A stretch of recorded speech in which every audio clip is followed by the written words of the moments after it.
Chân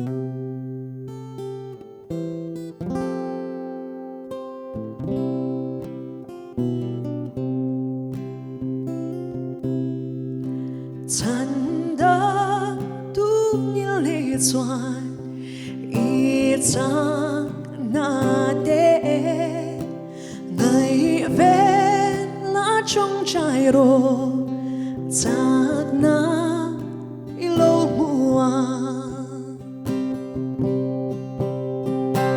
cả bát sông rộng chú ý xoan min lạc xa cả xoan là rộng rộng tê đê aman at leng phai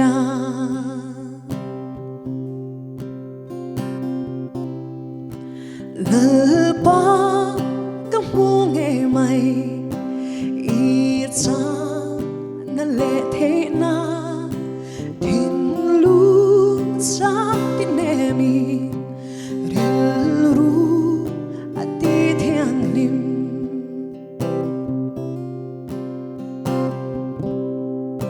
ko ngay na sang tu ring chat na silo Krista thiết sen lúa đã in boal hoa ít xoa cả bát sông rộng chú ít xoan min lạc xa cả xoan na rộng rộng tên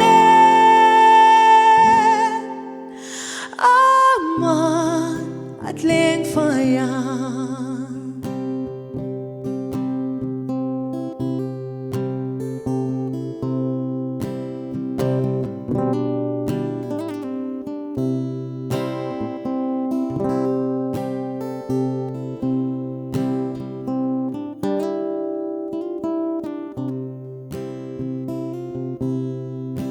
cả tha rao thô vang thì na mun ta chu i xóa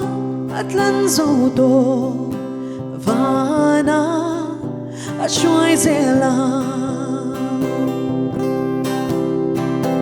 cả bát sông rộng chú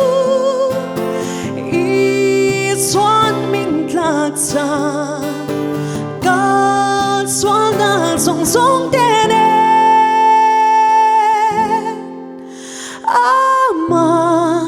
at leng phai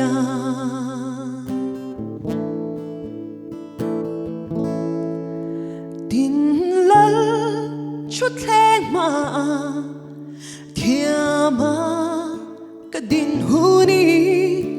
chan da tu ngil le xoan lal lu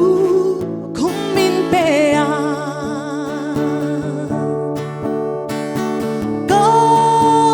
sông rộng chú